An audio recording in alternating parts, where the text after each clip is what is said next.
उदयपुर राज्य के सुंदर और शांत गांव में रघु अपनी पत्नी सुमित्रा और वृद्ध पिता के साथ रहता था। रघु और सुमित्रा दोनों ही अपने पिता की सेवा को जीवन का सबसे बड़ा धर्म मानते थे। उनके घर में हमेशा प्यार और समर्पण का माहौल बना रहता था। लेकिन दूसरी तरफ रघु का बड़ा भाई भोलाराम और उसकी पत्नी गंगा परिवार से दूर एक किराए के मकान में रहते थे। गंगा को संयुक्त परिवार का जीवन पसंद नहीं था, इसलिए भोलाराम ने अलग रहने का निर्णय लिया था। एक दिन भोलाराम और गंगा उदयपुर गांव पहुंचे। रघु अपने बड़े भाई का बहुत सम्मान करता था, इसलिए उसने उनका खुले दिल से स्वागत किया। घर में सभी एक साथ बैठे बातें की और पूरा परिवार खुशी के माहौल में डूबा हुआ था। शाम के समय सुमित्रा ने रघु से कहा, सुनिए जी, आज हमें भगवान के दर्शन के लिए मंदिर जाना चाहिए। मुझे लगता है कि हमें भगवान का आशीर्वाद लेना चाहिए। रघु ने गहरी सांस लेते हुए कहा, सुमित्रा, मैं समझता हूँ कि भगवान के दर्शन करना जरूरी है, लेकिन पिताजी की तबीयत इतनी नाजुक है कि मैं उन्हें अकेला छोड़ने का साहस नहीं कर सकता। अगर हमारे जाने के बाद उन्हें कुछ हो गया तो हम खुद को कभी माफ नहीं कर पाएंगे। सुमित्रा ने प्यार से कहा, अजी भैया भाभी तो आए हुए हैं, हम पिताजी को उनके पास छोड़ सकते हैं। आखिर वह भी तो पिताजी का ध्यान रख सकते हैं। हम सिर्फ थोड़ी देर के लिए जाएंगे और तुरंत लौट आएंगे। भैया और भाभी हमें मना नहीं करेंगे। रघु ने थोड़ी देर सोचा और फिर मुस्कुराते हुए कहा, ठीक है सुमित्रा, तुम्हारा सुझाव सही है। तुम जाकर भैया भाभी को बुला लो। मैं पिताजी का ख्याल रखने के लिए उन्हें सब समझा दूंगा। सुमित्रा खुशी खुशी भोलाराम और गंगा को बुलाने चली गई। घर में एक बार फिर से परिवार के रिश्तों की मिठास और आपसी सहयोग की भावना जाग उठी। थोड़ी ही देर बाद रघु और सुमित्रा मंदिर के लिए निकल गए। घर में अब भोलाराम, गंगा और उनके वृद्ध पिता भूषण ही रह गए। सब कुछ शांत लग रहा था, लेकिन तभी भूषण की तबीयत अचानक खराब होने लगी। उनकी सांसें भारी होने लगी और माथे पर पसीने की बूंदें झलकने लगी। उन्होंने कमजोर आवाज में गंगा को पुकारा, ओ बड़ी बहू, सुनती हो? गंगा अनमने ढंग से पास आकर बोली, क्या हुआ बुढ़े, अब क्या चाहिए? भूषण ने कांपती आवाज में कहा, लगता है मेरा समय आ गया है। मेरी तबीयत बहुत खराब हो रही है। तुम जल्दी से रघु और सुमित्रा को बुला लो। वे ज्यादा दूर नहीं गए होंगे। मुझे कुछ बहुत जरूरी बात करनी है। गंगा को ये सुनकर झटका तो लगा, लेकिन उसका मन लालच में डूबने लगा। उसने मन ही मन सोचा, लगता है बुढ़ा अपनी संपत्ति का बंटवारा करना चाहता है। यही सही मौका है। अगर मैंने इस बात को सही से संभाल लिया तो सारी जायदाद मेरे और भोलाराम के नाम हो जाएगी। हम दूसरे गांव में जाकर आराम से ऐश करेंगे। गंगा ने तुरंत भोलाराम को यह बात बताई। दोनों पति पत्नी की आंखों में एक अनैतिक चमक आ गई। भोलाराम तुरंत अपने पिता के पास पहुंचा और बोला, पिताजी, क्या हुआ? क्या आपकी तबीयत बहुत ज्यादा खराब हो गई है? भूषण ने थकी हुई आवाज में कहा, हाँ बेटा, लगता है यह मेरा अंतिम समय है। लेकिन इससे पहले मुझे तुम दोनों से एक बहुत जरूरी बात करनी है। मैं नहीं चाहता कि यह बात अधूरी रह जाए। जल्दी से रघु और सुमित्रा को बुला लो। मुझे उन दोनों से भी यह बात कहनी है। भोलाराम ने चालाकी से जवाब दिया, पिताजी, मैंने देखा पर वे दोनों कहीं दूर तक नजर नहीं आ रहे हैं। आप हमें ही बता दीजिए। हम रघु और सुमित्रा को बाद में बता देंगे। भूषण ने गहरी सांस ली और कांपते हुए कहा, ठीक है, सुनो।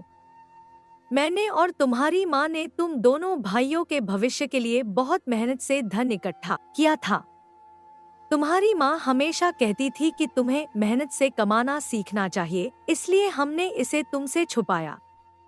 लेकिन अब मेरे जाने का समय आ गया है। मैं तुम्हें यह बताना चाहता हूँ ताकि तुम दोनों इस धन का सही उपयोग कर सको। भोलाराम और गंगा की आंखों में लालच चमकने लगा। भोलाराम ने अधीर होकर कहा, पिताजी जल्दी बताइए, वह धन कहाँ है? भूषण ने अपनी कांपती आवाज में कहा, वह धन मिट्टी के बर्तनों में छिपा हुआ है। हमने इसे इस तरह छुपाया था कि कोई चुरा न सके। याद रखना बेटा, इस धन का उपयोग अच्छे कार्यों में करना। इतना कहकर भूषण की सांसें थम गईं। उनकी आंखें बंद हो गईं और शरीर शांत हो गया। गंगा और भोलाराम ने एक दूसरे की ओर देखा। उनके मन में दुख की बजाय लालच का समंदर उमड़ रहा था। गंगा ने कहा, अब हमें जल्दी से वह धन ढूंढना होगा, इससे पहले कि रघु और सुमित्रा वापस आएं।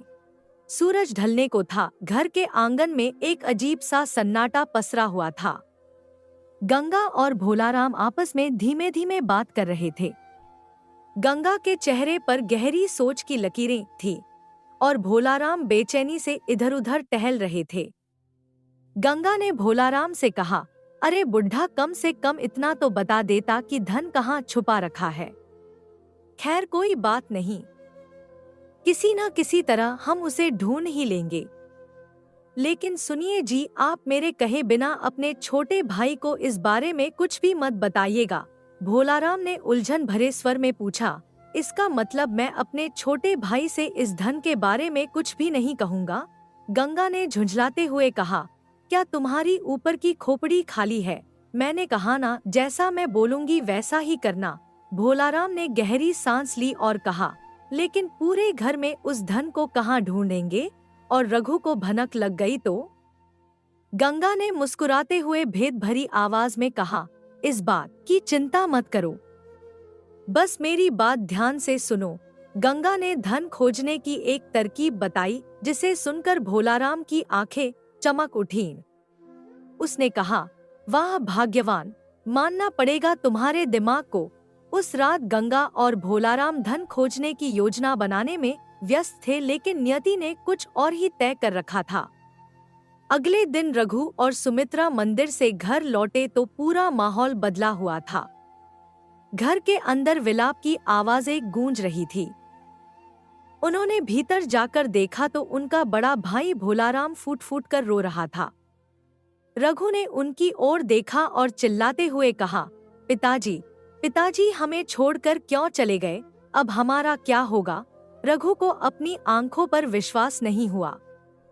उसकी आंखों के सामने उसके पिता, जो अब तक हर कठिनाई में उनका सहारा थे, अब इस दुनिया में नहीं रहे थे। रघु ने रोते हुए कहा, भैया, यह सब कब हुआ?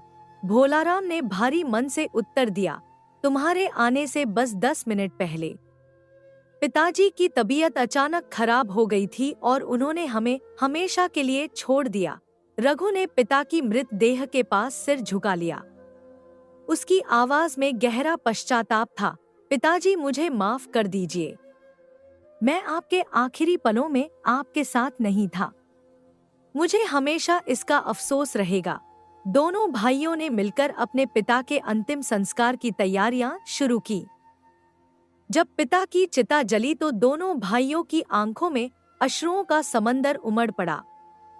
पिताजी के चले जाने के बाद घर में एक अजीब सा सूनापन छा गया था। शुरू में शोक सभा और रीति रिवाजों के चलते घर में हलचल बनी रही, लेकिन जैसे जैसे दिन बीतने लगे, घर धीरे धीरे खाली और ठंडा महसूस होने लगा। रघु और भोलाराम दोनों अपने अपने तरीके से इस दुख से उबरने की कोशिश कर रहे थे। एक दिन जब सूरज ढल रहा था और घर के आंगन में सन्नाटा पसरा था, भोलाराम ने अपने छोटे भाई रघु को पास बुलाया। उसकी आवाज में हल्की सख्ती और एक अलगसा ठहराव था। उसने कहा, सुनो भाई रघु, अब तो पिताजी हमारे बीच नहीं रहे। मैंने बहुत सोचा और यह फैसला किया है कि अब तुम्हें अपनी पत्नी सुमित्रा को लेकर यहाँ से जाना होगा। यह घर और सारी जायदाद पिताजी ने मेरे नाम कर दी है, क्योंकि उनके आखिरी समय में मैं ही उनके साथ था। इसीलिए अब तुम इस घर में नहीं रह सकते। रघु यह सुनकर अवाक रह गया। उसकी आंखों में हैरानी और गुस्से का मिश्रण साफ दिखाई दे रहा था। उन्होंने धीमी लेकिन दृढ़ आवाज में कहा, भैया, आप क्या कह रहे हैं? पिताजी ऐसा कभी नहीं कर सकते। वह मुझसे बहुत प्यार करते थे। यह उनकी मर्जी नहीं हो सकती। तभी गंगा, जो अंदर से बातों को सुन रही थी, सामने आ गई। उसने रघु की बात को काटते हुए कहा, देवर जी, आपके भाई जो कह रहे हैं वह बिल्कुल सही है। पिताजी ने अपने आखिरी समय में कहा था कि रघु को मेरी कोई चिंता नहीं है। वह मुझे इस हालत में भी छोड़कर चला गया। हम ही उनके साथ थे, हमने उनकी सेवा की, इसीलिए उन्होंने अपनी सारी संपत्ति और यह घर हमारे नाम कर दिया। रघु की आंखों में नमी उतर आई। उसने गहरी सांस ली और भरे हुए गले से कहा, नहीं भाभी, यह सच नहीं हो सकता। पिताजी मेरे साथ ऐसा कभी नहीं कर सकते। वह मुझसे नाराज नहीं थे। मैं मान ही नहीं सकता। भोलाराम ने रघु की बात को अनसुना करते हुए कहा, देखो रघु, मैं जानता था कि तुम हमारी बातों पर यकीन नहीं करोगे, इसीलिए मैंने गांव के मुखिया को बुला लिया है। वही अब सबके सामने इस मामले का फैसला करेंगे। रघु स्तब्ध खड़ा था।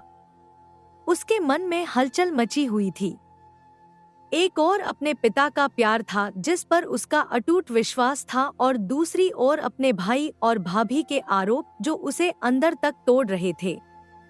सूरज ढल रहा था और आंगन में तनाव भरा माहौल था।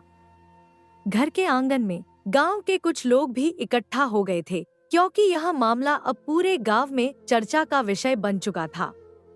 माहौल में गंभीरता और उत्सुकता का भाव था। रघु और भोलाराम एक दूसरे के आमने सामने खड़े थे। भोलाराम और गंगा के चेहरे पर एक तरह की संतुष्टि थी, जबकि रघु और सुमित्रा के चेहरे पर बेचैनी और असमंजस साफ झलक रहा था। कुछ ही देर में गांव के मुखिया जी वहां पहुंचे। मुखिया जी ने आते ही भोलाराम के हाथ में पकड़े हुए कागज को अपने हाथों में ले लिया और गंभीर आवाज में बोले, यह वह कागज है जो तुम्हारे पिता भूषण ने अपनी मर्जी से लिखा था। इसमें उनकी आखिरी इच्छाएं दर्ज हैं। अब मैं इसे सबके सामने पढ़कर सुनाता हूँ। मुखिया जी ने कागज को खोला और पढ़ना शुरू किया। मैं भूषण इस कागजात में अपनी आखिरी इच्छा व्यक्त कर रहा हूँ। मेरे मरने के बाद मेरी सारी जमीन जायदाद, खेत और यह घर मेरे बड़े बेटे भोलाराम के नाम होंगे। मेरे छोटे बेटे रघु के लिए मैंने गांव के बाहर पहाड़ी की चोटी के नीचे बनी झोंपड़ी और उसके आसपास की थोड़ी सी जमीन छोड़ी है। मुखिया जी ने पढ़ना खत्म किया और कागज को मोड़ते हुए कहा, यह वही लिखा हुआ है जो तुम्हारे पिताजी ने अपनी मर्जी से लिखा था, और इस पर उन्होंने अपना अंगूठा भी लगाया है। रघु अवाक रह गया। उसने आगे बढ़कर मुखिया जी से पूछा, मुखिया जी, क्या आप यह निश्चित रूप से कह सकते हैं कि यह कागज मेरे पिताजी ने ही लिखा है? मुखिया जी ने गहरी सांस लेते हुए कहा, रघु, मुझे समझ नहीं आ रहा कि तुम्हारे पिताजी ने तुम्हारे साथ ऐसा क्यों किया, लेकिन इस कागज में जो लिखा है वह तुम्हारे पिताजी ने ही लिखा है और उन्होंने इसका प्रमाण अपने अंगूठे के निशान से दिया है। भोलाराम ने तुरंत बात को आगे बढ़ाते हुए कहा, मुखिया जी, इसकी वजह मैं बताता हूँ। मेरे भाई रघु और उसकी पत्नी सुमित्रा ने कभी भी पिताजी का ध्यान नहीं रखा, बल्कि इन लोगों ने तो उन पर अत्याचार तक किया। जब पिताजी बीमार थे, ये लोग उन्हें अकेला छोड़कर बाहर घूमने चले गए। इसीलिए पिताजी इनसे बहुत नाराज थे। मैं और मेरी पत्नी गंगा ने उनकी सेवा की, उनके आखिरी पलों में उनके साथ रहे। इसीलिए पिताजी ने अपनी सारी संपत्ति मेरे नाम कर दी। रघु ने गुस्से और दुख से कांपती आवाज में कहा, मुखिया जी, यह सब झूठ है। मैं और मेरी पत्नी सुमित्रा ने हमेशा पिताजी का ध्यान रखा। हम उनकी हर जरूरत का ख्याल रखते थे और पिताजी हमारे साथ बहुत खुश भी थे। यह सब भैया का षड्यंत्र है। मुखिया जी ने अफसोस भरी नजरों से रघु की ओर देखा और कहा, रघु, मुझे पता है कि यह सब सुनकर तुम्हें कैसा लग रहा होगा, लेकिन सच यही है कि तुम्हारे पिताजी ने यह कागज लिखा और इसे प्रमाणित किया। उनके फैसले पर मुझे कुछ कहने का अधिकार नहीं है। मुखिया जी के यह कहते ही भोलाराम के चेहरे पर खुशी झलकने लगी। उसने विजय भाव से अपनी पत्नी गंगा की ओर देखा, जो अपनी साड़ी के पल्लू को संभालते हुए मुस्कुरा रही थी।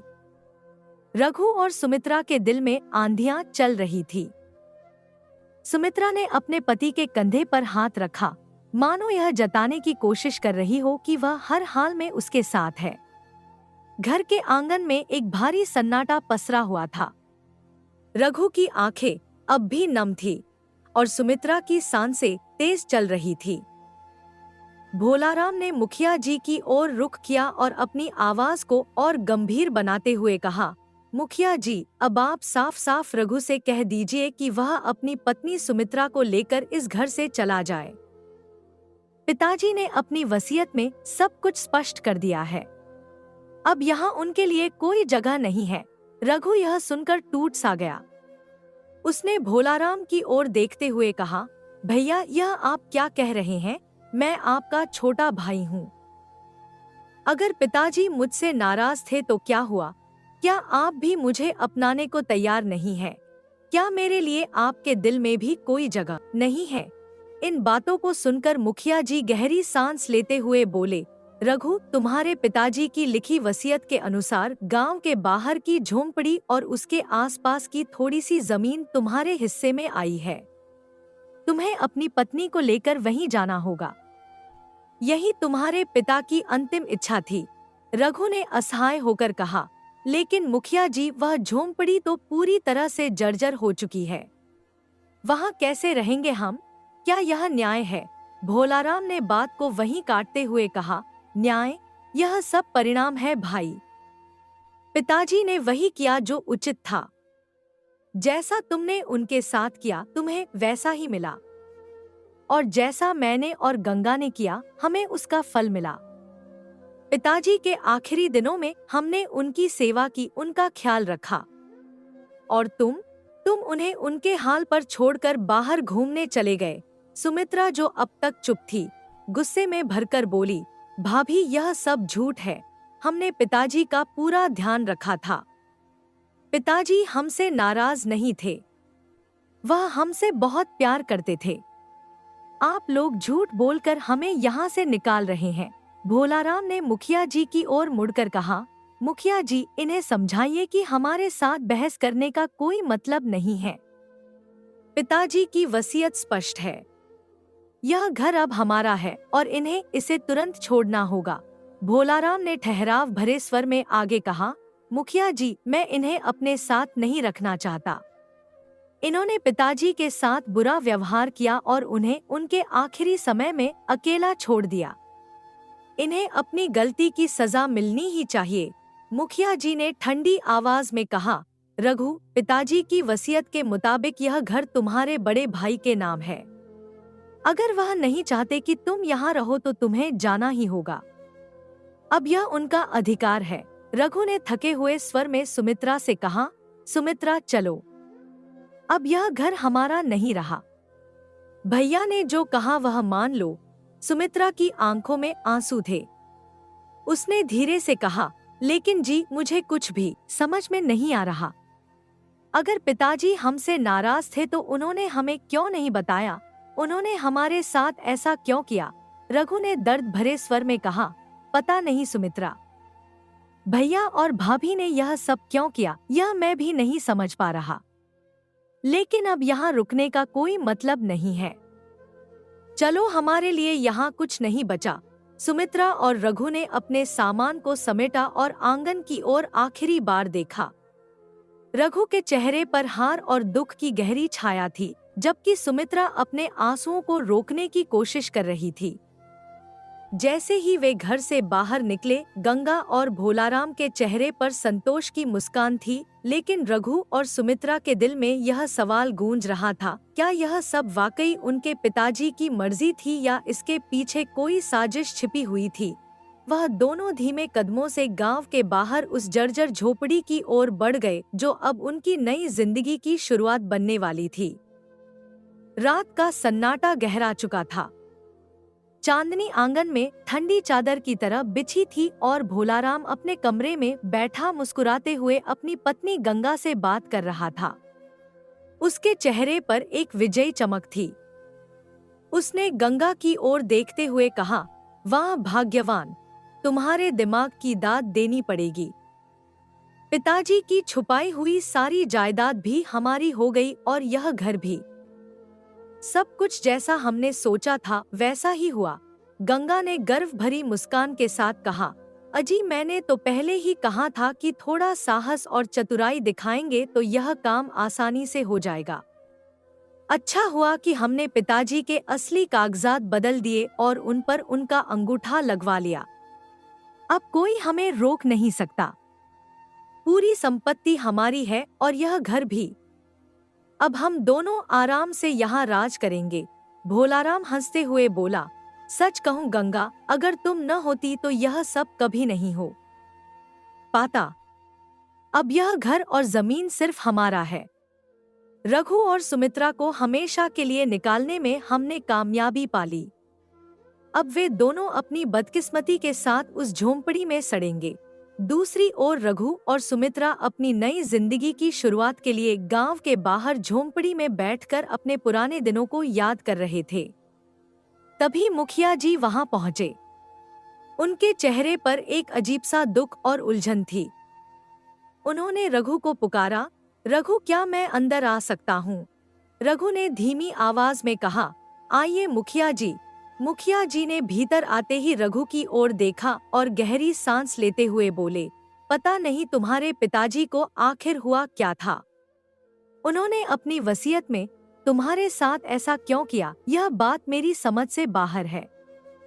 पूरा गांव जानता है कि तुम्हारे पिताजी की सबसे ज्यादा सेवा किसने की है। लेकिन जो भी हुआ, सच यही है कि अब यह संपत्ति और घर तुम्हारे भाई भोलाराम के नाम है। रघु ने मुखिया जी की बात सुनकर अपना सिर झुका लिया। उसकी आंखों में दर्द था लेकिन उसकी आवाज में अब भी दृढ़ता झलक रही थी। उन्होंने कहा, मुखिया जी, मुझे जमीन जायदाद का कोई लालच नहीं है। अगर पिताजी ने अपनी मर्जी से सब कुछ भैया के नाम कर दिया है तो मुझे इससे कोई शिकायत नहीं। लेकिन यह बात मुझे अंदर ही अंदर खा रही है कि पिताजी के मन में हमारे लिए इतनी नफरत थी। आखिर हमने ऐसा क्या किया था जो उन्होंने हमें इस तरह दंडित किया? मुखिया जी रघु के पास आकर उसके कंधे पर हाथ रखते हुए बोले, रघु मुझे तुम्हारी बातों से पूरी सहानुभूति है, लेकिन कभी कभी बड़ों के मन में ऐसी बातें घर कर जाती हैं जिनका पता चलना मुश्किल होता है। खैर, मैं यह कहना चाहता हूँ कि अगर तुम्हें किसी भी चीज की जरूरत हो तो मुझे जरूर बताना। मैं हमेशा तुम्हारे साथ हूँ। यह कहकर मुखिया जी वहां से चले गए। रघु ने उन्हें जाते हुए देखा और गहरी सांस ली। उसने सुमित्रा की ओर देखा जो अब भी अपनी जगह पर चुप बैठी थी। रघु ने सुमित्रा का हाथ थामते हुए कहा, सुमित्रा, हो सकता है यह हमारी परीक्षा का समय हो, लेकिन याद रखना, हम इस स्थिति का सामना साथ मिलकर करेंगे। यह घर और जमीन भले ही हमारे न रहे हों, लेकिन हमारी ईमानदारी और प्यार को कोई हमसे नहीं छीन सकता। सुमित्रा ने उसकी आंखों में देखा और हल्के से मुस्कुराते हुए सहमति जताते हुए कहा, जी मैं जानती हूँ। आप चिंता मत करिए, मैं हर परिस्थिति में आपके साथ हूँ। दोनों ने एक दूसरे का हाथ थाम लिया और झोंपड़ी के बाहर चांद की रोशनी में एक नई सुबह की उम्मीद तलाशने लगे। रात के सन्नाटे में रघु और सुमित्रा अपनी झोंपड़ी के बाहर बैठे थे। ठंडी हवा उनके चेहरे को छूकर गुजर रही थी, लेकिन उनके मन में चल रहे विचारों का बवंडर थमने का नाम नहीं ले रहा था। सुमित्रा ने उसके पास आकर धीरे से कहा, क्या सोच रहे हो जी? इतने परेशान क्यों हो? रघु ने गहरी सांस लेते हुए कहा, सुमित्रा, मैं सोच रहा हूँ कि अब हम क्या करेंगे। पिताजी ने हमारे लिए यह झोंपड़ी और थोड़ी सी जमीन छोड़ी, लेकिन मुझे यह बात कचोट रही है कि उनके मन में हमारे लिए इतनी नफरत थी। क्या हमने सच में उन्हें इतना दुख दिया था? सुमित्रा ने उसके हाथों को थाम लिया और प्यार भरी आवाज में कहा, नहीं जी, पिताजी आपसे बिल्कुल भी नफरत नहीं करते थे। उन्होंने आपसे हमेशा बहुत प्यार किया है। शायद उनकी कोई सोच रही होगी जो हम नहीं समझ पाए। पर अब हमें इस सब के बारे में सोचने के बजाय अपनी जिंदगी को फिर से शुरू करने की कोशिश करनी चाहिए। आप कल मुखिया जी के पास जाइए। वे आपको कोई काम जरूर दिलवा देंगे। अब चलिए अंदर और थोड़ा घर साफ कर लेते हैं। रघु ने सहमति में सिर हिलाया। वे दोनों झोंपड़ी के अंदर गए और सफाई करने लगे। सुमित्रा ने झाड़ू उठाई और कोने कोने से मिट्टी हटाने लगी।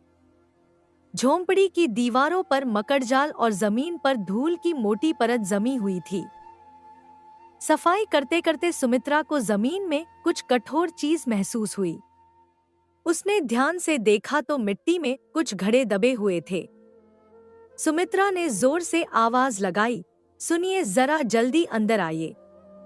रघु दौड़ते हुए अंदर आया और घबराते हुए बोला, क्या हुआ भाग्यवान, इतनी जोर से क्यों चिल्ला रही हो?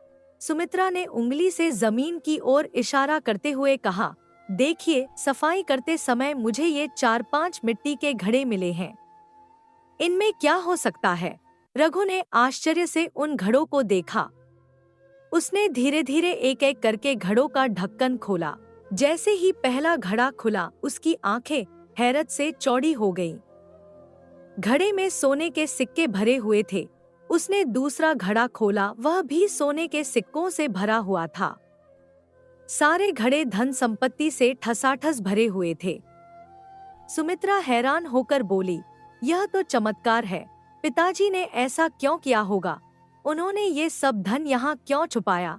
रघु ने घड़ों को देखते हुए भावुक स्वर में कहा, अब समझ में आया कि पिताजी ने हमें यह झोंपड़ी क्यों दी। वे जानते थे कि यह संपत्ति हमारे लिए है। शायद वे चाहते थे कि हम इसे खुद खोजें और इसे अपनी मेहनत से पाएं। पिताजी हमसे नफरत नहीं करते थे, बल्कि वे हमारे लिए यह अनमोल तोहफा छोड़ गए थे। रघु तुरंत उठा और बोला, मैं अभी मुखिया जी को यह सब बताने जाता हूँ। यह हमारी जिम्मेदारी है कि इस धन के बारे में उन्हें जानकारी दें। रघु मुखिया जी के घर पहुंचा और उन्हें सारी घटना बताई। मुखिया जी ने गहरी दिलचस्पी से सब सुना और कहा, रघु, तुमने बहुत अच्छा किया जो मुझे यह सब बताया। चलो मैं खुद चलकर देखता हूँ। मुखिया जी रघु के साथ झोंपड़ी पहुँचे। जब उन्होंने घड़ों में भरा सोना देखा तो उनके चेहरे पर भी आश्चर्य झलक उठा। उन्होंने रघु की ईमानदारी की तारीफ करते हुए कहा, तुम्हारे पिताजी ने यह धन यहाँ छुपाकर तुम्हारे लिए बड़ी समझदारी का काम किया। यह धन तुम्हारे संघर्ष का परिणाम है। तुम्हें अपनी मेहनत से इसका उपयोग करना चाहिए। कुछ ही दिनों में यह खबर पूरे गांव में फैल गई। लोग रघु की किस्मत और ईमानदारी की चर्चा करने लगे। रघु और सुमित्रा ने यह समझ लिया कि उनकी जिंदगी की असली पूंजी उनकी ईमानदारी और मेहनत थी और यही उन्हें आगे ले जाने वाली थी। झोंपड़ी से मिली यह विरासत उनकी नई शुरुआत का आधार बनी और उनकी जिंदगी एक नई दिशा में चल पड़ी। गर्म दोपहर का समय था। भोलाराम अपने आंगन में आराम कर रहा था जब अचानक गांव का एक आदमी भागता हुआ आया। हांफते हुए उसने कहा, भोलाराम भाई, गजब हो गया। भोलाराम ने चौंक कर पूछा, अरे भाई, क्या गजब हो गया? सांस तो ठीक कर पहले। वह आदमी उत्तेजित स्वर में बोला, तुम्हें पता नहीं है, तुम्हारे छोटे भाई रघु की झोंपड़ी से सोने के सिक्कों से भरे 4-5 घड़े निकले हैं। भोलाराम अविश्वास में पड़ गया। क्या बकवास कर रहे हो? तुम्हारा दिमाग तो ठीक है न? आदमी ने दृढ़ता से कहा, मैं सच कह रहा हूँ। अगर मेरी बातों पर यकीन नहीं है तो मेरे साथ चलकर खुद देख लो। यह बात अब पूरे गांव में फैल चुकी है। लगता है बस तुम्हें ही पता नहीं था। भोलाराम का चेहरा क्रोध और हैरानी से लाल हो गया। वह तुरंत अपनी पत्नी गंगा के पास गया और गुस्से में बोला, अरे भाग्यवान, सुना तुमने? पिताजी ने सारे सोने के घड़े उस झोंपड़ी में ही छुपा रखे थे और हमें खबर तक नहीं की। चलो देखना पड़ेगा कि ये माजरा क्या है। गंगा ने फौरन अपनी साड़ी ठीक की और दोनों रघु के घर की ओर चल पड़े। वहां पहुंचकर भोलाराम ने तेज स्वर में रघु को पुकारा, रघु, बाहर आओ। भोलाराम ने गुस्से में कहा। रघु बाहर आया और शांत स्वर में पूछा, क्या बात है भैया? भोलाराम ने घड़ों की ओर इशारा करते हुए कहा, ये सब मेरा है। पिताजी ने मेरे लिए ही यह धन यहाँ छुपा कर रखा था। रघु ने आहत स्वर में जवाब दिया। भैया, इसका क्या मतलब? क्या आपको पहले से इस खजाने का पता था? भोलाराम ने सिर ऊंचा करते हुए कहा। हाँ, मुझे पहले से मालूम था। पिताजी ने मरने से पहले मुझे इस खजाने के बारे में बताया था, लेकिन उन्होंने ये नहीं बताया कि ये कहाँ रखा हुआ है। रघु का चेहरा क्रोध से तमतमा उठा। उसने तंज कसते हुए कहा, भैया, आपने तो मुझे इस खजाने के बारे में कभी बताया ही नहीं। आप एक नंबर के मक्कार, धोखेबाज और लालची हैं। भोलाराम ने अपनी गलती छिपाने की कोशिश करते हुए कहा। अगर मैं तुम्हें बता देता तो तुम कब का इसे हथिया लेते। तभी पास खड़े मुखिया जी बोले, भोलाराम, अब ये धन तुम्हारा नहीं है। कानूनी तौर पर यह घर और इसकी हर चीज रघु की है, इसलिए इस खजाने पर भी रघु का ही अधिकार है। भोलाराम को जैसे करारा झटका लगा। उसने गुस्से में चिल्लाते हुए कहा, मुखिया जी, ये कागजात नकली हैं। हमने पिताजी के मरने से पहले उनके अंगूठे का निशान एक खाली पन्ने पर लिया था और फिर उस पर झूठी वसीयत लिखकर सारी संपत्ति अपने नाम कर ली। मुखिया जी यह सुनकर हैरान रह गए। उन्होंने गंभीर स्वर में कहा, भोलाराम, तुमने बहुत बड़ा पाप किया है। एक मरते हुए इंसान का विश्वास तोड़ा है। इसका अंजाम भुगतने के लिए तैयार हो जाओ। मैं इस मामले की शिकायत उदयपुर के राजा महाराज कौशल देव के पास करूंगा। यह सुनकर गंगा रोते हुए मुखिया जी के पैरों पर गिर पड़ी। मुखिया जी, हमें माफ कर दीजिए। यह सब मैंने ही भोलाराम से करने को कहा था। मैं अपने लालच में अंधी हो गई थी। कृपया हमें माफ कर दीजिए। मुखिया जी ने सख्त स्वर में कहा, तुम्हें माफी नहीं मिल सकती। जो पाप तुमने किया है उसकी सजा जरूर मिलेगी। यह सुनकर रघु की आंखों में आंसू भर आए। उसने गहरी सांस लेते हुए कहा, तो इसका मतलब पिताजी मुझसे नाराज नहीं थे। वे मुझसे प्यार करते थे और अपने आखिरी समय में भी मुझे याद कर रहे थे। भोलाराम ने सहमति में सिर हिलाया। हाँ रघु, तुम्हारे पिताजी तुमसे नाराज नहीं थे। वे चाहते थे कि तुम इस खजाने को खोजकर अपनी मेहनत से इस्तेमाल करो। भोलाराम ने सिर झुकाकर कहा, भाई, मुझसे बहुत बड़ी गलती हो गई। मैं लालच में अंधा हो गया था। मुझे माफ कर दो। रघु ने कड़े शब्दों में कहा, भैया, धन संपत्ति का मुझे कोई लालच नहीं है, लेकिन आपने मुझसे पिताजी के नाम पर इतना बड़ा झूठ बोला। इसके लिए मैं आपको कभी माफ नहीं करूंगा। आपकी सजा यही है कि आप मेरे जीवन से हमेशा के लिए दूर चले जाएं। भोलाराम और गंगा शर्म से गहरे गड्ढे में गिरते से महसूस कर रहे थे। वे बिना कुछ बोले वहां से चले गए।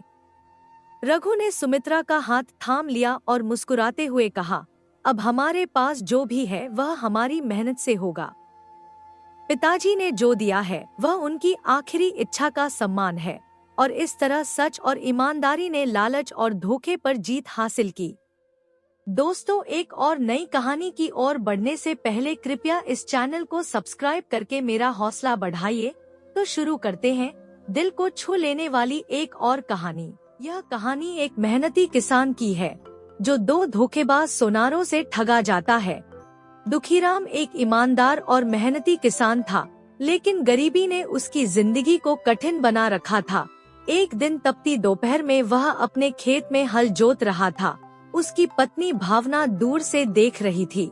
दुखीराम का पसीने से भीगा चेहरा और थकी हुई चाल देखकर भावना को बहुत दुख हुआ। भावना बोली, स्वामी, इस कड़ी धूप में काम करना कितना कठिन है। मैंने कितनी बार कहा कि मुझे भी आपके साथ खेत में काम करने दीजिए, लेकिन आप मानते ही नहीं हैं। दुखीराम हल चलाना रोककर भावना की ओर देखकर मुस्कुराया और बोला, भावना, काम तो मुझे ही करना है। तुम चिंता मत करो, भगवान हमारे अच्छे दिन जरूर लाएंगे। भावना ने पूछा, आपने खाना खाया? आज कुछ साथ लाने का समय भी नहीं मिला। दुखीराम ने हल्की हंसी के साथ कहा, भूख तो बहुत लगी है, बताओ क्या लाई हो खाने के लिए? भावना सिर झुकाकर बोली, घर में बस थोड़ा सा आटा बचा था, तो केवल रोटी बना पाई हूँ, प्याज के साथ खा लीजिए। दुखीराम ने रोटी और प्याज को देखकर कहा, कोई बात नहीं, यही काफी है, यह भी भगवान की कृपा है। भावना दुखी मन से पति को खाना खिलाकर घर की ओर लौटने लगी। रास्ते में उसने देखा कि बीच सड़क पर एक बूढ़ी अम्मा बेहोश पड़ी थी। हे भगवान, यह अम्मा जी को क्या हो गया? लगता है गर्मी से बेहोश हो गई है। भावना झट से उनके पास गई और बोली, अम्मा जी, आंखें खोलिए, क्या हुआ है आपको? बूढ़ी अम्मा ने कमजोर आवाज में कहा, बेटी, मैंने 2 दिन से कुछ नहीं खाया, भूख की वजह से चक्कर आ रही है। भावना ने सहानुभूति से कहा, अम्मा जी, आप चिंता मत कीजिए, चलिए मेरे घर चलें, मैं आपको खाना खिलाऊंगी। भावना अम्मा जी को सहारा देकर अपने घर ले आई, लेकिन घर पहुंचते ही उसे एहसास हुआ कि घर में खाने के लिए कुछ भी नहीं है। वह परेशान होकर सोचने लगी, हे भगवान, मैंने इन्हें खाना खिलाने का वादा तो कर दिया, लेकिन घर में कुछ भी नहीं है, अब क्या करूं? उसे अपनी सहेली फुलवती की याद आई। वह तुरंत फुलवती के घर पहुंची और बोली, फुलवती, मेरे घर मेहमान आए हैं, लेकिन घर में खाने के लिए कुछ नहीं है, क्या तुम थोड़ी सी दाल और चावल दे सकती हो? फुलवती ने बिना समय गवाए कहा, हाँ हाँ, क्यों नहीं, लो, ये दाल और चावल ले जाओ। भावना उन दाल चावलों को पकाकर बूढ़ी अम्मा को गर्मागर्म खाना परोसती है। अम्मा खाना खाकर तृप्त हो जाती है और आशीर्वाद देते हुए कहती है, बेटी, तुमने मेरी भूख मिटाई, मैं तुम्हारी मदद कैसे करूं? भावना बोली, अम्मा जी, इसमें धन्यवाद की क्या बात है, यह तो मेरा फर्ज था। अचानक बूढ़ी अम्मा मुस्कुराने लगी और देखते ही देखते एक देवी में बदल गई। भावना चौंकते हुए बोली, अम्मा जी, आप देवी माँ हैं? देवी ने कहा, हाँ बेटी, मैं तुम्हारी परीक्षा लेने आई थी। तुम्हारी दयालुता और निस्वार्थ भाव देखकर मैं बहुत प्रसन्न हूँ। मैं तुम्हें एक वरदान देना चाहती हूँ। यह लो, यह जादुई पत्थर है, जो भी चीज इसे छुएगी वह सोने की बन जाएगी। भावना अविश्वास और खुशी से कांपती हुई बोली, सच में देवी माँ? देवी ने मुस्कुराते हुए कहा, हाँ बेटी, तुम्हारे अच्छे दिन आ गए, अब तुम्हारी मेहनत और त्याग का फल मिलेगा। इतना कहकर देवी अदृश्य हो गई। भावना जादुई पत्थर को देखकर सोचने लगी कि भगवान ने उसकी प्रार्थना सुन ली। उसने पत्थर को पकड़कर आंखें बंद की और दुखीराम के साथ बेहतर भविष्य की कल्पना में खो गई। कुछ देर बाद दुखीराम थके हुए अपने घर लौटता है। उसके हाथ में कुछ छिपा हुआ है। जैसे ही वह घर के आंगन में पहुंचता है, भावना पानी का लोटा लेकर बाहर आती है। भावना दुखीराम को देखते हुए कहती है, सुनिए, आपने काफी देर कर दी, कुछ खाया भी नहीं होगा, यह लीजिए पानी। दुखीराम मुस्कुराते हुए कहता है, पानी तो पी लूंगा, लेकिन पहले देखो मैं तुम्हारे लिए क्या लाया हूँ। भावना उत्सुक होकर कहती है, क्या है, बताइए न। दुखीराम ने कहा, ये देखो, तुम्हारे लिए एक गजरा लाया हूँ। तुम्हें तो गजरे बहुत पसंद है ना? भावना गजरा देखकर खुशी से कहती है, अरे वाह, गजरा, सच में मुझे गजरे बहुत पसंद है। भावना गजरे को अपने बालों में लगाने लगती है। तभी अचानक उसे कुछ याद आता है और वह कहती है, सुनिए, मैं भी आपको कुछ देना चाहती हूँ। दुखीराम ने पूछा, अच्छा, क्या देना चाहती हो? भावना जादुई पत्थर को दिखाते हुए कहती है, ये देखिए, यह जादुई पत्थर, इसे देवी माँ ने मुझे दिया है। यह जिस चीज को छुएगा वह सोने की बन जाएगी। दुखीराम अविश्वास से कहा, क्या सच में? यह तो कोई सपना लग रहा है। भावना उत्सुकता से कहती है, हाँ सच में, चलिए इस गजरे पर इसे आजमाते हैं। दुखीराम जादुई पत्थर को गजरे से छूता है। कुछ ही पलों में गजरा चमकने लगता है और वह शुद्ध सोने का बन जाता है। दोनों की आंखें खुशी और हैरानी से चमक उठती हैं। दुखीराम यह देखकर बहुत खुश होता है और कहता है, अरे वाह, यह तो सच में सोने का बन गया।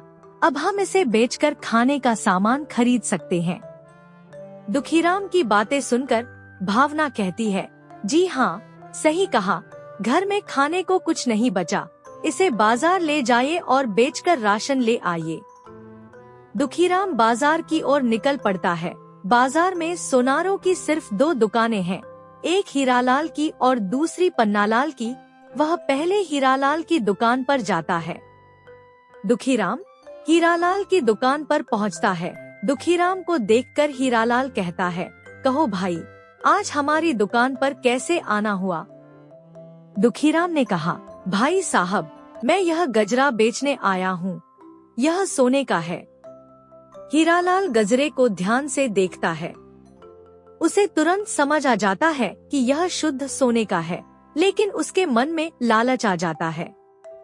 हीरालाल चालाकी से दुखीराम से कहता है, मुझे बेवकूफ समझते हो क्या? यह गजरा सोने का नहीं, पीतल का है। दुखीराम हैरान होकर गजरे को देखते हुए सोचता है, पीतल का? लेकिन यह तो सोने का है। हीरालाल गंभीर स्वर में कहता है, अगर बेचना है तो ले जाओ 100 रुपए, ज्यादा मत उम्मीद करना। दुखीराम अपने परिवार की भूख और गरीबी को ध्यान में रखकर मजबूरी में गजरे को सिर्फ 100 रुपए में बेच देता है। वह दुखी मन से घर लौटता है। भावना आंगन में उसका इंतजार कर रही होती है। भावना दुखीराम को देखते ही कहती है, सुनिए, आप गजरा बेच आए? दुखीराम कहता है, हाँ, ये लो 100 रुपए। भावना हैरानी से कहती है, सिर्फ 100 रुपए? वह तो सोने का गजरा था।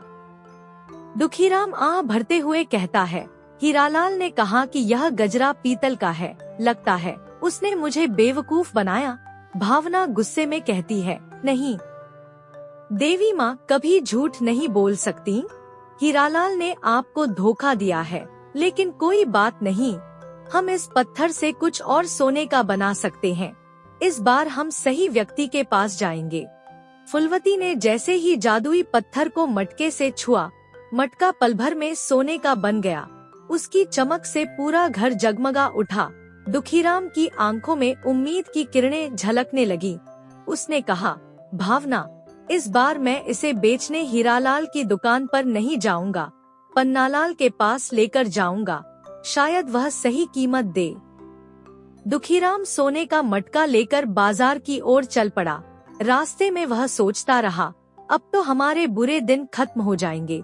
लेकिन दूर से हीरालाल की नजर उस पर पड़ गई। उसने सोचा, लगता है दुखीराम फिर कुछ बेचने आया है, देखते हैं इस बार क्या नया लेकर आया है। दुखीराम ने पन्नालाल की दुकान पर पहुंचकर कहा, राम राम पन्नालाल जी, मैं यह सोने का मटका बेचने आया हूँ। पन्नालाल ने मटके को ध्यान से देखा और कहा, क्या वाकई यह सोने का है? तभी हीरालाल वहाँ आ गया और उसने आंख मारते हुए पन्नालाल से कहा, भाई, यह वही दुखीराम है जो मेरी दुकान पर भी सोने का गजरा बेचने आया था, पर वह सोने का नहीं, पीतल का निकला था। पन्नालाल समझ गया कि यह दुखीराम को ठगने का अच्छा मौका है। वह मटके को परखने का नाटक करते हुए बोला, अरे बाप रे, इतना बड़ा धोखा! दुखीराम, तुम सोनार को बेवकूफ बनाने आए हो? पुलिस बुलाऊं? डरा समा दुखीराम बोला, नहीं पन्नालाल जी, ऐसा मत कीजिए, बताइए आप इसे कितने में खरीदेंगे? पन्नालाल ने चालाकी से कहा, यह मटका सोने का नहीं, पीतल का है। मैं तुम्हें इसके सिर्फ 200 रुपए दे सकता हूँ। लेना हो तो लो, वरना चले जाओ। मजबूर होकर दुखीराम ने 200 रुपए ले लिए और भारी मन से घर लौट पड़ा। हीरालाल ने देखा कि दुखीराम हर बार कुछ नया बेचने आता है। उसने पन्नालाल से कहा, यह जरूर कोई गड़बड़ कर रहा है, चलो इसका पीछा करते हैं और देखते हैं यह इतना सारा सोना लाता कहाँ से है। दुखीराम जब अपने घर पहुंचा तो भावना उसकी मायूस शक्ल देखकर समझ गई। कि इस बार भी उसे ठगा गया है। दुखीराम ने कहा, भावना, यह लो 200 रुपए। पन्नालाल ने भी कहा कि मटका पीतल का है। भावना हैरान होकर बोली, यह कैसे हो सकता है? देवी माँ झूठ नहीं बोल सकती, यह जादुई पत्थर सोना ही बनाता है। इन सोनारों ने आपको बेवकूफ बनाया है। दुखीराम ने कहा, लेकिन अगर यह पत्थर सोने की जगह पीतल ही बनाता हो तो? भावना ने आत्मविश्वास से कहा, नहीं, ऐसा नहीं हो सकता। मैं खुद इसे जांचूंगी। देखती हूँ यह लकड़ी सोने की बनती है या नहीं। भावना ने जादुई पत्थर से लकड़ी को छुआ। लकड़ी पल भर में सोने की बन गई। उसकी चमक से पूरा कमरा रोशन हो गया। तभी बाहर छिपे हीरालाल और पन्नालाल ने यह नजारा देखा। दोनों की आंखें फटी की फटी रह गईं। हीरालाल ने फुसफुसाकर कहा, भाई, यह तो सच में जादुई पत्थर है। इसी से यह सोना बना रहे हैं। अगर यह पत्थर हमारे हाथ लग जाए तो हमारी किस्मत बदल जाएगी। रात का समय था। पूरे गांव में सन्नाटा पसरा हुआ था। भावना और फुलवती अपने घर में गहरी नींद में सो रहे थे। तभी दो साये चुपचाप उनके घर में दाखिल हुए। यह हीरालाल और पन्नालाल थे, जिनकी लालच ने उनकी नींद छीन ली थी। उनकी आंखों में जादुई पत्थर और सोने की लकड़ी की चमक थी। उन्होंने बड़ी सावधानी से अलमारी में रखा जादुई पत्थर और लकड़ी चुरा लिया। हीरालाल कहता है, भैया, यह जादुई पत्थर अब हमारे हाथ में है। अब तो हमारी किस्मत बदलने वाली है। पन्नालाल उत्सुकता से कहता है, हाँ, और इस लकड़ी का सोना बेचकर हम और अमीर बन जाएंगे।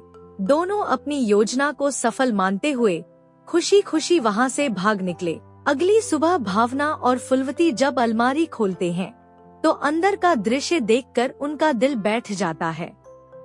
भावना हैरानी से कहती है, हे भगवान, हमारा जादुई पत्थर और सोने की लकड़ी कोई चुरा ले गया।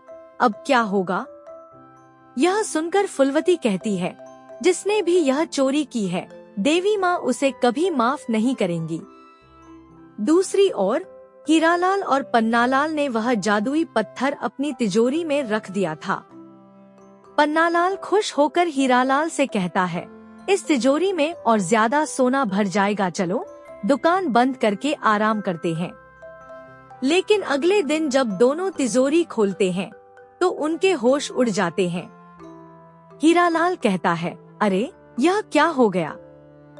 हमारी तिजोरी का सारा सोना पत्थर में बदल गया है।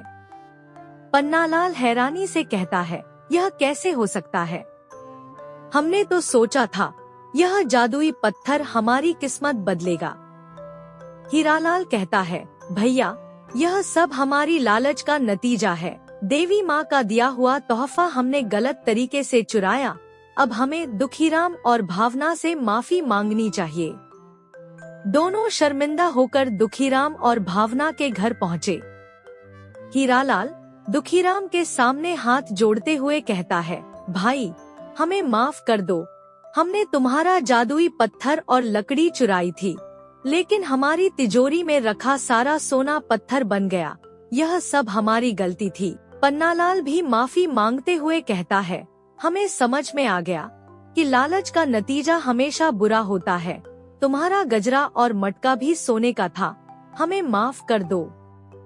भावना और फुलवती ने एक दूसरे की ओर देखा और मुस्कुराते हुए भावना कहती है, मैंने पहले ही कहा था, देवी माँ कभी झूठ नहीं बोलती। यह जादुई पत्थर सच में सोना ही बनाता है। फिर दुखीराम ने जादुई पत्थर की मदद से पन्नालाल की तिजोरी में पड़े पत्थरों को वापस सोने में बदल दिया। हीरालाल और पन्नालाल ने दोनों से वादा किया कि अब से वे ईमानदारी की जिंदगी जिएंगे।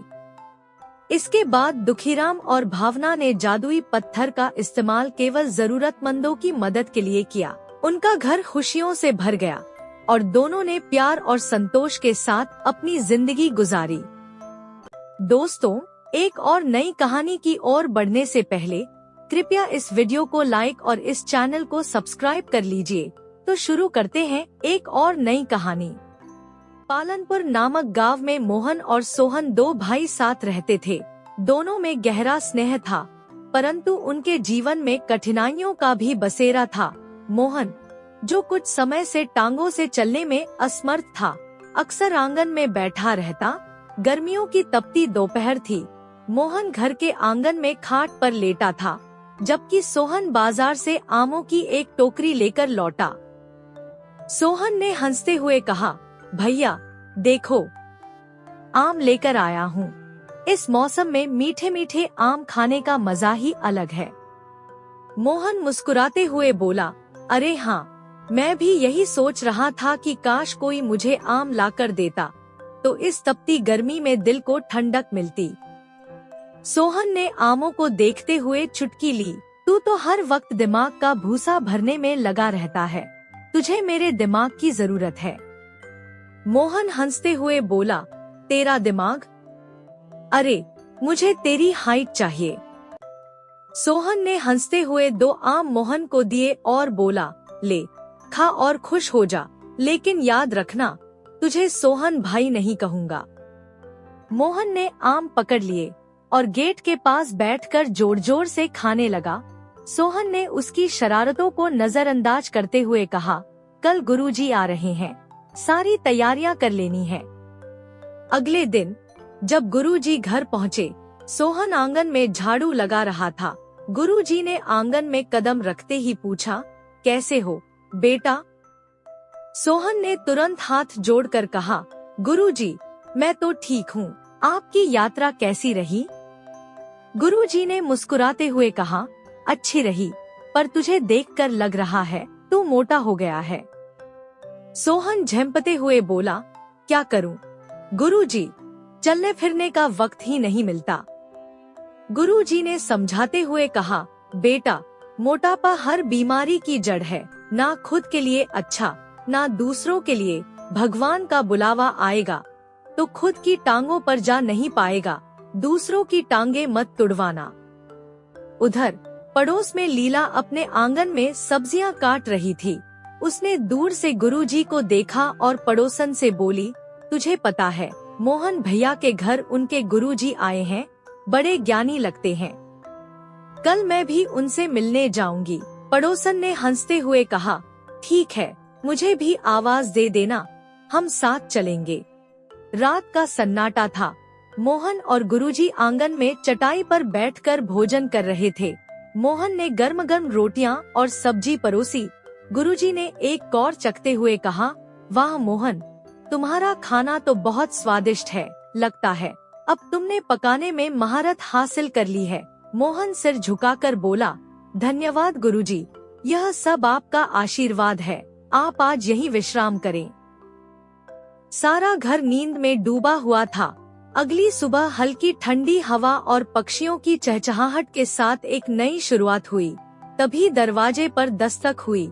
मोहन ने देखा कि पड़ोस की लीला अपनी सहेली कांता के साथ आई है। उसने दरवाजा खोलते हुए पूछा, आओ, अंदर आओ।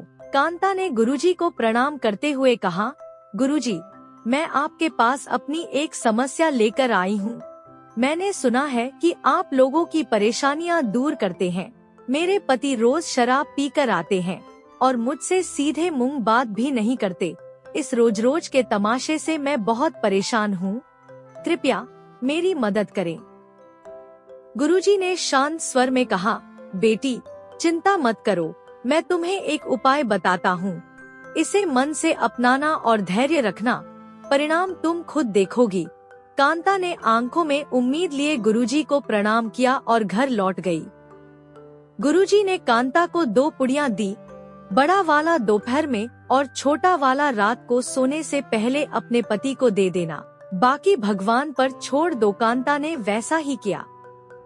रात को उसके पति रमेश बिना शराब पिए घर लौटे। कांता चौंक गई। उन्होंने प्यार से खाना मांगा और बिना किसी झगड़े के खा पी कर सो गए। कांता ने सोचा, क्या सच में गुरुजी का टोटका काम कर रहा है? धीरे धीरे रमेश का व्यवहार बदलने लगा। अब वह कांता से प्यार से बात करने लगा और शराब से दूरी बनाने लगा। यह खबर पूरे गांव में फैल गई। हर कोई गुरुजी की चमत्कारी सलाह की चर्चा करने लगा। एक दिन गांव की ठाकुराइन अपने गंभीर चेहरे और भारी दिल के साथ गुरुजी के पास आई। गुरुजी, मेरा भी एक दुख है। मेरे पति घर पर रुकते ही नहीं, बस काम में डूबे रहते हैं। मुझे तो याद भी नहीं कि उन्होंने आखिरी बार मुझसे प्यार से बात कब की थी। गुरुजी ने उसे आश्वासन दिया, बेटी धैर्य रखो, आज से ही तुम्हें बदलाव नजर आएगा, सब ठीक होगा। बस भगवान पर विश्वास रखो, धन और सुख भी समय पर तुम्हारे पास आएंगे। गुरुजी की सलाह और उपाय से धीरे धीरे पूरे गांव में बदलाव की लहर दौड़ पड़ी। हर कोई उनकी बुद्धिमत्ता और सादगी की प्रशंसा करने लगा। गुरुजी ने लोगों को यह सिखाया कि समस्याओं का हल धैर्य, विश्वास और समझदारी से ही संभव है। अगली सुबह ठकुराइन अपने कमरे में नहाकर आईं, तो उन्होंने देखा कि उनके पति मुंशी जी कमरे में खड़े हुए थे। उनकी आंखों में थकावट के साथ साथ एक गहरी शांति भी झलक रही थी। मुंशी जी ने ठकुराइन की ओर देखते हुए कहा, मैंने सोच लिया है कि अब कुछ दिन घर पर आराम करूंगा। जब देखो काम में लगा रहता हूँ, शायद अब वक्त है कि खुद को भी थोड़ा सुकून दूं। ठकुराइन के चेहरे पर संतोष की झलक आई। वह मुस्कुराते हुए बोली, यह तो बहुत अच्छा निर्णय है। अब आप घर पर आराम करिए। आपको जो भी चाहिए बस मुझे कहिए। खाने में क्या मन हो वो भी मुझे बताइए, मैं सब कुछ इंतजाम करूंगी। मुंशी जी ने एक गहरी सांस लेते हुए कहा, तुम मेरा इतना ख्याल रखती हो, यह देखकर मुझे बहुत खुशी होती है। सच में गुरुजी की कृपा से सब कुछ ठीक होता जा रहा है। उनका धन्यवाद कैसे करूं, समझ नहीं आता। इसके बाद ठकुराइन ने गांव की औरतों के साथ बैठक की। उन्होंने कहा, गुरुजी इतने ज्ञानी और नेकदिल इंसान हैं। उन्होंने हमारी कितनी मदद की है। मैं चाहती हूँ कि हम उन्हें अपने घर बुलाएं और गांव के सभी लोगों को भी आमंत्रित करें, ताकि सभी को गुरुजी से मिलने और उनका आशीर्वाद लेने का मौका मिल सके।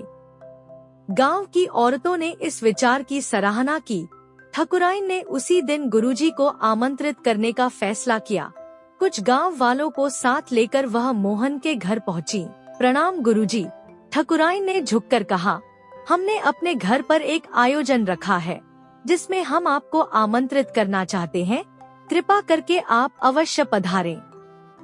गुरुजी ने मुस्कुराते हुए कहा, बेटी यह तो मेरा सौभाग्य होगा, मैं अवश्य आऊंगा। गांव के सभी लोग ठकुराइन के घर पर इकट्ठा हुए। जगह जगह रंगीन तोरण और दीपों से घर सजाया गया था। ठकुराइन ने गुरुजी का विधिवत स्वागत किया। गुरुजी ने सभी की समस्याओं को सुना और उनके समाधान बताए। फिर उन्होंने पूरे घर में गंगाजल का छिड़काव किया और प्रसाद वितरित किया।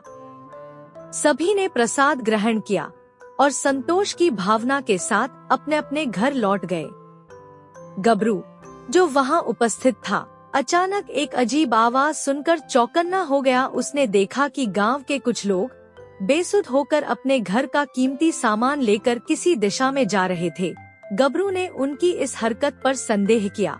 उसने घंटियां बजाईं और आवाज का पीछा करना शुरू किया। जल्द ही वह एक खुले मैदान में पहुंचा, जहां उसने देखा कि गांव के लोग एक रहस्यमय आदमी के वश में थे। वह आदमी उन्हें सम्मोहित कर उनके घरों का सारा कीमती सामान लूट रहा था। गबरू ने साहस से चिल्लाते हुए कहा, रुको, यह सब क्या कर रहे हो? इन लोगों को छोड़ दो। रहस्यमय आदमी ने गुस्से में कहा, पकड़ो इस लड़के को भी, इसे बांध दो। लेकिन गबरू ने हार नहीं मानी। उसने जोर जोर से घंटियां बजाईं, जिससे सभी लोग अचानक होश में आ गए।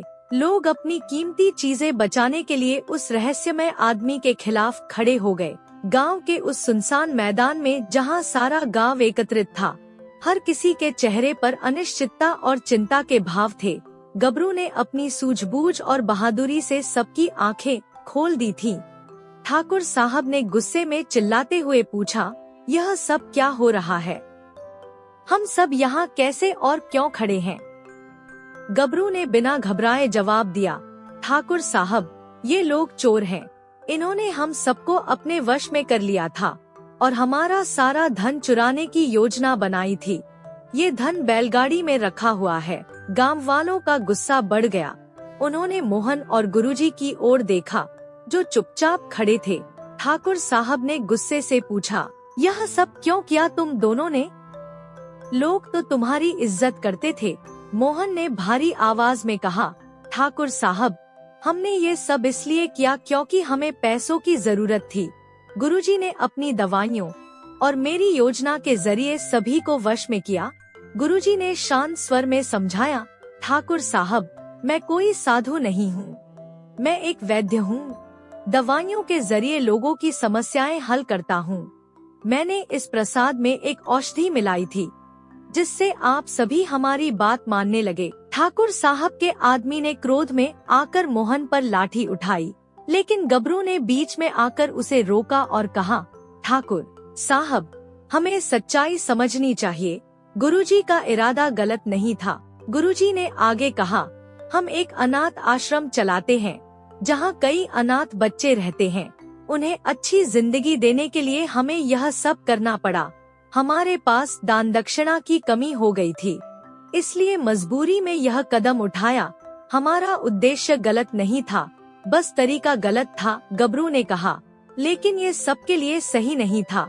जो गलत है वो गलत ही रहेगा। मोहन की आंखों में आंसू आ गए। उसने अपने भाई सोहन की ओर देखते हुए कहा, भाई, मैंने हमेशा तुम्हारा भला ही चाहा। मैंने यह सब इसलिए किया ताकि तुम्हें कभी कोई कमी न हो। मुझे माफ कर दो। सोहन ने गुस्से में जवाब दिया, भाई, क्या तुम्हें सच में लगता है कि इन पैसों से मेरा भला होगा? तुमने मेरा भरोसा तोड़ा है। मेरा तुम्हें माफ करना मुश्किल लग रहा है।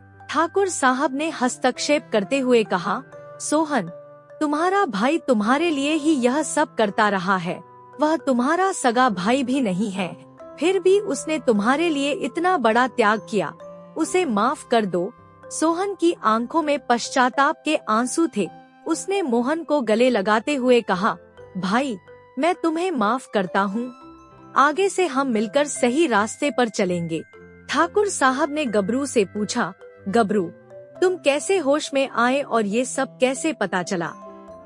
गबरू ने मुस्कुराते हुए कहा, ठाकुर साहब, मैंने प्रसाद का लड्डू नहीं खाया था। मेरा लड्डू मेरी बकरी चीकू ने खा लिया था। जब मैंने देखा कि चीकू की घंटी की आवाज से वह सामान्य हो गई, तो मैंने सभी बकरियों की घंटियां उतारी और यहाँ लाकर बजाईं। घंटियों की आवाज से सभी लोग होश में आ गए। गांव वाले गबरू की बुद्धिमानी पर हंस पड़े। ठाकुर साहब ने गर्व से कहा, गबरू, तुम्हारी समझदारी के लिए मैं तुम्हें एक बड़ा पुरस्कार दूंगा। गुरुजी और मोहन ने मिलकर अनाथ आश्रम को बेहतर तरीके से चलाने का प्रण लिया। ठाकुर साहब ने उनकी मदद के लिए आर्थिक सहायता का आश्वासन दिया। धीरे धीरे गांव की सभी समस्याएं सुलझ गईं। गांव में फिर से शांति और समृद्धि लौट आई। गबरू की सूझबूझ और ठाकुर साहब के न्याय ने सबकी जिंदगी बदल दी। गुरुजी और मोहन ने अपने जीवन को सही दिशा में मोड़ते हुए अनाथ बच्चों की जिंदगी संवारने में अपनी पूरी ताकत लगा दी। दोस्तों, अगर आपको वीडियो अच्छी लगी हो तो जाने से पहले प्लीज इस वीडियो को लाइक और चैनल को सब्सक्राइब करते हुए जाइए। और हाँ, कमेंट में लिखकर जरूर बताएं कि आपको वीडियो कैसी लगी। धन्यवाद। हंसते रहिए, मुस्कुराते रहिए, लाइफ में मोटिवेटेड रहिए।